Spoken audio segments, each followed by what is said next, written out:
जमुना देवी का कमरा वृद्ध आश्रम की तीसरी मंजिल पर था। कमरा छोटा था पर उसमें धूप खूब आती थी, ठीक वैसे ही जैसे उनके 4 बच्चों के साथ रहते हुए उनके जीवन में आती थी, चमकीली और भरपूर। पर आज धूप में भी एक उदासी थी। पिछले 5 सालों से यह कमरा ही जमुना देवी का संसार था। उनके 4 बच्चे थे, 2 बेटे रमेश और सुरेश और 2 बेटियां मीना और राधा। एक भरा पूरा परिवार जिसकी नींव उन्होंने और उनके दिवंगत पति ने अपने खून पसीने से सींची थी। पर जैसे ही पिता की छाया हटी, बेटों ने अपने अपने व्यस्त जीवन का हवाला दिया और बेटियों ने ससुराल की जिम्मेदारियां गिनाई। परिणाम यह हुआ कि जमुना देवी का स्थायी पता वृद्धाश्रम कमरा नंबर 301 बन गया। आज सुबह लगभग 9 बजे जमुना देवी ने अंतिम सांस ली। नर्स ने जब उन्हें जगाने की कोशिश की तो पता चला कि ममता का सागर शांत हो चुका था। उनकी मृत्यु शांतिपूर्ण थी, मानो उन्होंने जानबूझकर किसी को परेशान न करने का फैसला किया हो, ठीक वैसे ही जैसे उन्होंने अपने जीवन में हमेशा किया था। आश्रम के मैनेजर श्री शर्मा ने एक गहरी सांस ली और उन 4 फ़ोन नंबर्स को डायल करना शुरू किया जो जमुना देवी ने उन्हें मजबूरी में दिए थे। पहला कॉल, रमेश बड़ा बेटा। जवाब, हेलो मिस्टर शर्मा। हाँ मैं जानता हूँ। देखिए मेरी एक बहुत ज़रूरी बोर्ड मीटिंग है जो कैंसिल नहीं हो सकती। मैं शाम तक देखता हूँ। आप अंतिम संस्कार की तैयारी शुरू कर दीजिए। जो खर्च होगा मैं भिजवा दूंगा। आवाज़ में व्यवसाय की ठंडक थी, ममता की गर्माहट नहीं। दूसरा कॉल, सुरेश छोटा बेटा। जवाब, ओह माँ ठीक है, मैं शहर से बाहर हूँ। एक क्लाइंट के साथ डील फाइनल करने आया हूँ। वापस आने में 2 दिन लग जाएंगे। आप समझ रहे हैं ना, करियर का सवाल है।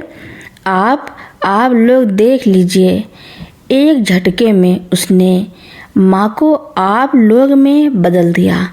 तीसरा कॉल, मीना बड़ी बेटी। जवाब, कैसे हो गया यह?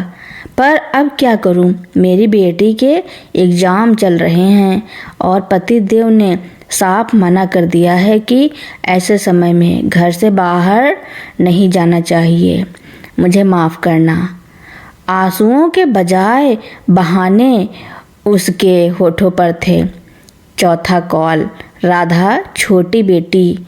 जवाब, मुझे पता है मुझे जाना चाहिए पर मेरे सांस की तकलीफ बहुत बढ़ गई है। डॉक्टर ने कहा है सफ़र नहीं करना है। आप सब कुछ आश्रम के लोगों के साथ मिलकर कर दीजिए। मैं बाद में आऊँगी। बीमारी जिसने जमुना देवी को पालने से नहीं रोका था, आज उसे अंतिम विदाई से रोक रही थी। शाम होते होते यह स्पष्ट हो गया कि कोई नहीं आएगा। आश्रम के कर्मचारी जो उनके असली परिवार बन चुके थे और कुछ अन्य वृद्ध जन ही शमशान घाट पहुँचे। जमुना देवी के पार्थिव शरीर को लकड़ियों के ढेर पर रखा गया। मैनेजर श्री शर्मा ने अपने हाथों से मुखाग्नि दी।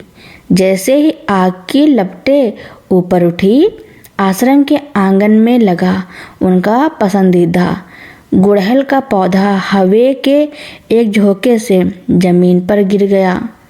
सब कुछ खत्म हो गया। माँ की ममता, उनका जीवन, उनकी शिकायतें, सब कुछ उस धुएं के साथ हवा में घुल गया जिसे देखने के लिए उनके अपने बच्चों में से कोई मौजूद नहीं था।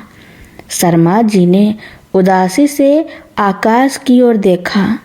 उन्होंने सोचा, इस माँ ने एक जीवन को जन्म दिया, उस जीवन ने एक परिवार को, पर जब अंतिम यात्रा का समय आया तो माँ अकेली रह गई। 4 कंधों का बोझ उठाने वाली को क्या 2 कंधे भी नसीब नहीं हो सकते थे? बस यही अंतिम विदाई थी एक माँ की, जिसने अपने बच्चों को सब कुछ दिया और बदले में उन्होंने उसे उसकी अंतिम यात्रा पर अकेलापन दिया। वृद्धाश्रम के मैनेजर श्री शर्मा ने अगले दिन ही अंतिम संस्कार के सभी बिल और जमुना देवी का सारा सामान एक छोटी सी संदूकची और कुछ साड़ियाँ पैक करवा दी। उन्होंने चारों बच्चों को मैसेज करके सूचित किया कि वे आकर सामान ले जाएं और बकाया भुगतान कर दें। किसी ने सामान लेने में खास दिलचस्पी नहीं दिखाई। रमेश ने फ़ोन पर कहा, मैंने खर्च के पैसे कल ही ऑनलाइन ट्रांसफ़र कर दिए थे, चेक कर लीजिए। उसने जमुना देवी के कमरे का किराया, दाह संस्कार का बिल और श्री शर्मा का धन्यवाद शुल्क सब मिलाकर एक बड़ी राशि भेज दी। उसने पैसा भेजा लेकिन ममता नहीं भेजी। सुरेश ने कुछ दिनों बाद एक जूनियर कर्मचारी को भेजा, जिसने बिना संदूकची को खोले बस आश्रम के रजिस्टर में दस्तखत किए और तेजी से निकल गया। मीना और राधा ने फ़ोन पर कहा कि वे जल्द ही आ जाएंगी, पर जल्द ही कभी नहीं आया। उनके लिए माँ का कमरा अब महज एक खाली कमरा था, जिसे देखने से उन्हें अपने कर्तव्य की कमी याद आती। 1 सप्ताह बाद श्री शर्मा ने महसूस किया कि जमुना देवी का सामान यूं ही पड़ा रहना ठीक नहीं है। उन्होंने संदूकची खोली। साड़ियों के नीचे एक डायरी और एक छोटा सोने का हार रखा था। वह हार जो जमुना देवी ने अपने पति की निशानी के तौर पर संभाल कर रखा था। डायरी के अंतिम पन्ने पर जमुना देवी ने बच्चों के नाम एक छोटा नोट लिखा था, किसी शिकायत या गिला के बिना। मेरे प्यारे बच्चों, मैं अब जा रही हूँ। मुझे कोई शिकवा नहीं है कि तुम नहीं आए। मुझे पता है तुम सब अपने अपने संसार में बहुत व्यस्त हो। यह हार मीना को दे देना, यह उसे बहुत पसंद था। और रमेश, सुरेश, राधा, तुम सब हमेशा खुश रहो। मेरा आशीर्वाद हमेशा तुम्हारे साथ रहेगा, चाहे तुम मेरे पास आओ या ना आओ। तुम्हारी माँ श्री शर्मा की आंखें भर आईं। यह कैसी ममता थी जो अंतिम समय तक अपने बच्चों की खुशियाँ सोच रही थी, जबकि बच्चों ने उन्हें अंतिम विदाई के लायक भी नहीं समझा। इसके ठीक 1 महीने बाद सुरेश के व्यापार में एक भयंकर घाटा हुआ। उसका वह डील जिसके लिए उसने माँ के अंतिम संस्कार में जाने से मना किया था, ऐन वक्त पर टूट गया। वह तनाव में घर बैठा था। उसकी पत्नी ने कहा, यह सब आपके कर्मों का फल है। आपने माँ को सम्मान नहीं दिया और देखिए प्रकृति ने आपको कहाँ लाकर खड़ा कर दिया। उसे पहली बार अपनी माँ का चेहरा याद आया, जिसने हमेशा कहा था कि ईमानदारी से कमाया हुआ पैसा ही टिकता है। उसे अपनी माँ की शांत आंखें याद आईं, जिसमें कभी शिकवा नहीं था, बस अपार स्नेह था। उधर मीना की बेटी के एग्ज़ाम का रिजल्ट आया। उसने टॉप तो किया, पर बेटी ने मीना से कहा, माँ आप मुझे पढ़ाई में इतना सपोर्ट करती हैं, पर दादी को अंतिम समय में क्यों नहीं देख पाई? क्या मेरा करियर आपकी जिम्मेदारी है और दादी की देखभाल नहीं? मीना को अपने बनाए हुए बहाने झूठ के कांटों जैसे चुभने लगे। रमेश और राधा का जीवन बाहरी रूप से तो सामान्य रहा, पर उनके अंदर कहीं एक खालीपन था। जब भी कोई उन्हें फ़ोन करता, वे डर जाते कि कहीं कोई बुरी खबर ना हो। वे अब हर रात सोने से पहले जमुना देवी की तस्वीर को देखते, जो अब उनके लिए एक आदर्श न्यायाधीश बन चुकी थी। बच्चों ने दुनिया तो दिखा दिया कि वे कितने व्यस्त हैं, पर वे खुद को नहीं समझा पाए कि जीवन में कुछ रिश्ते डील या एग्जाम से बड़े होते हैं। अब उनके पास पश्चाताप का एक खाली घड़ा था, जिसे वे भर कर भी माँ तक नहीं पहुँचा सकते थे। जमुना देवी की मृत्यु के 6 महीने बाद चारों बच्चों के जीवन में एक असहज स्थिरता थी। वे सफल थे, धनवान थे, पर एक अदृश्य घाव उन्हें भीतर ही भीतर टीस दे रहा था। उनका सबसे बड़ा डर यह नहीं था कि लोग क्या कहेंगे, बल्कि यह था कि उनके बच्चे क्या सीखेंगे। व्यापार में भारी नुकसान झेलने के बाद सुरेश वापस शून्य पर आ गया था। उसे एहसास हुआ कि उसने जिस कैरियर को माँ से ऊपर रखा था, वह कितना क्षण भंगुर था। एक शाम वह अपनी पुरानी धूल भरी अलमारी साफ कर रहा था। उसे उसमें माँ का हाथ से बुना हुआ ऊनी स्वेटर मिला। स्वेटर को छूते ही उसे लगा जैसे माँ की ममता की गर्माहट उसके हाथों में आ गई है। उस रात सुरेश ने पहली बार अपनी पत्नी से खुलकर बात की। उसने स्वीकार किया कि वह कितना स्वार्थी था। उसने तय किया कि अब वह केवल पैसा कमाने वाली दौड़ में नहीं भागेगा। उसने एक छोटी सी चैरिटी शुरू की जो गरीब और बीमार बुजुर्गों को मुफ्त भोजन देती थी। यह माँ को सीधे मदद करना तो नहीं था, पर यह उसका अपने कर्मों का प्रायश्चित करने का तरीका था। मीना की बेटी रिया अपनी दादी के न आने की बात अक्सर छेड़ती रहती थी। दादी ने हमें छोड़ दिया, रिया एक दिन बोली। मीना ने उसे समझाना चाहा, पर रिया ने पलट कर कहा, नहीं माँ, हमने दादी को छोड़ दिया था। इस बात ने मीना को हिला दिया। उसने महसूस किया कि वह अपनी बेटी को केवल किताबी ज्ञान दे रही थी, मानवीय मूल्य नहीं। उसने वृद्धाश्रम के मैनेजर श्री शर्मा को फ़ोन किया और जमुना देवी की संदूकची और नोट के बारे में पूछा। जब श्री शर्मा ने उन्हें सोने के हार के साथ माँ का अंतिम नोट पढ़कर सुनाया, तो मीना फूट फूट कर रोई। माँ ने उसे तब भी प्यार किया जब उसने उन्हें सबसे ज़्यादा निराश किया। मीना ने अगले सप्ताह वृद्धाश्रम का दौरा किया। उसने माँ का सामान नहीं लिया, बल्कि वहाँ के अन्य बुजुर्गों के लिए एक छोटी लाइब्रेरी स्थापित करने का प्रस्ताव रखा। उसने तय किया कि वह हर महीने कुछ दिन आश्रम में बिताएगी, उन बुजुर्गों की सेवा करेगी जिन्हें उनके बच्चे ने अकेला छोड़ दिया है। रमेश के पास सब कुछ था सिवाय शांति के।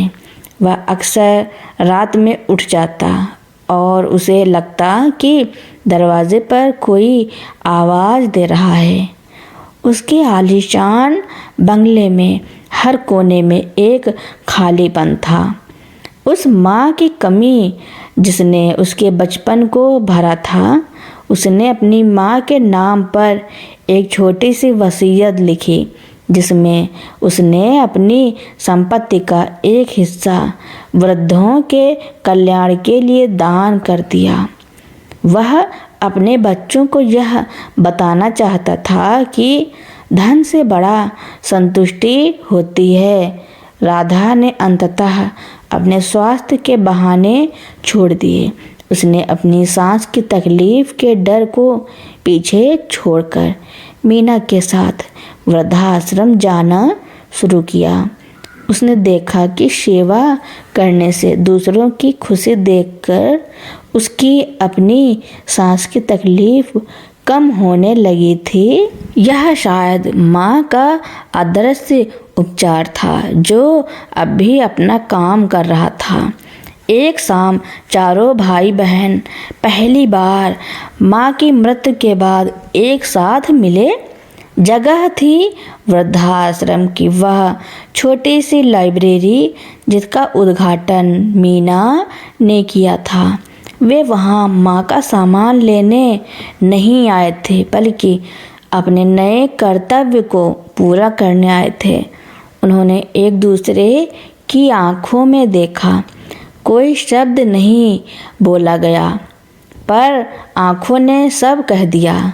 उन्हें एहसास हुआ कि जमुना देवी ने मरकर भी उन्हें अंतिम और सबसे महत्वपूर्ण सबक सिखाया था। रिश्तों को पैसे और व्यस्तता के तराजू में नहीं तौला जाता। जब तक दरवाज़ा खुला है तब तक वापस लौट आओ, वरना केवल पश्चाताप की राख हाथ लगती है। वे चारों अब माँ को तो वापस नहीं ला सकते थे, पर उन्होंने यह सुनिश्चित किया कि वे किसी और माँ को वह अकेलापन महसूस न करने दे जो उनकी माँ ने सहा था। जमुना देवी अब नहीं रही थी, पर उनकी ममता का पाठ उनके बच्चों के जीवन की नई दिशा बन चुका था। वृद्धाश्रम में मीना और राधा के नियमित दौरे और सुरेश द्वारा शुरू की गई बुजुर्गों के लिए भोजन सेवा ने धीरे धीरे आश्रम के अन्य बच्चों और कर्मचारियों का ध्यान आकर्षित किया। रमेश के बड़े दान ने आश्रम की आर्थिक स्थिति को सुधार दिया। एक साल के भीतर चारों भाई बहनों ने मिलकर वृद्धाश्रम के एक हिस्से का नवीनीकरण किया। उन्होंने इसका नाम रखा जमुना देवी मेमोरियल। यह मेमोरियल वृद्धाश्रम का सबसे सुंदर और शांत हिस्सा था। एक ध्यान कक्ष और एक छोटा सा चिकित्सालय। जमुना देवी मेमोरियल के उद्घाटन के दिन चारों बच्चे अपने पूरे परिवार के साथ आए। यह पहला मौका था जब उनके पोते पोतियां और नाती नातिने उस स्थान पर एकत्र हुए थे जिसे उनकी दादी या नानी की अंतिम स्मृतियों ने संजोया था। रिया मीना की बेटी अब अक्सर अपनी माँ के साथ आश्रम आती थी। उसने मेमोरियल में दादी के लिए एक पौधा लगाया और वहाँ के अन्य बुजुर्गों के साथ कहानियाँ सुनी। उसे एहसास हुआ कि रिश्ते किताबों में नहीं बल्कि समय देने में होते हैं। सुरेश के बेटे जो पहले केवल पैसों और ब्रांड्स की बातें करते थे, अब अपने पिता को बुजुर्गों की सेवा करते देखकर गर्व महसूस करते थे। उन्होंने सीखा कि सच्ची दौलत क्या होती है। बच्चों ने देखा कि उनके माता पिता ने एक गलती की थी, पर अब वे उसे सुधार रहे थे। यह उन सभी के लिए एक मूक शिक्षा थी। गलती करना मानवीय है, पर उसे स्वीकार करके सही दिशा में कदम बढ़ाना महानता है। चारों भाई बहन अब पहले से ज़्यादा करीब आ चुके थे। उनके बीच की दूरियां जो माँ के आश्रम के जाने के बाद बढ़ गई थी, अब इस साझा प्रायश्चित के माध्यम से सिमट गई थी। वे अब व्यवसाय, तनाव या बहानेबाजी पर नहीं, बल्कि मूल्यों, परोपकार और परिवार के महत्व पर बात करते थे। जमुना देवी की मृत्यु, जो शुरुआत में एक अकेली और दुखद घटना थी, अब उनके परिवार के लिए एक परिवर्तन का एक शक्तिशाली बिंदु बन गई थी। श्री शर्मा मैनेजर अक्सर उस खाली कमरे को देखते जहां जमुना देवी रहती थी। वह मुस्कुराते।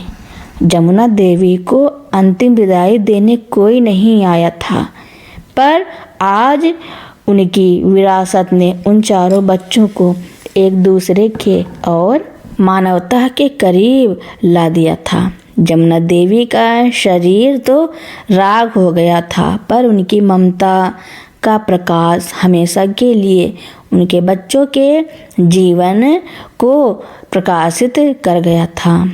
उन्होंने दुनिया को खोया, पर अपने बच्चों की आत्मा को बचा लिया। तो दोस्तों, मेरी कहानी सुनने के लिए आपका बहुत बहुत धन्यवाद।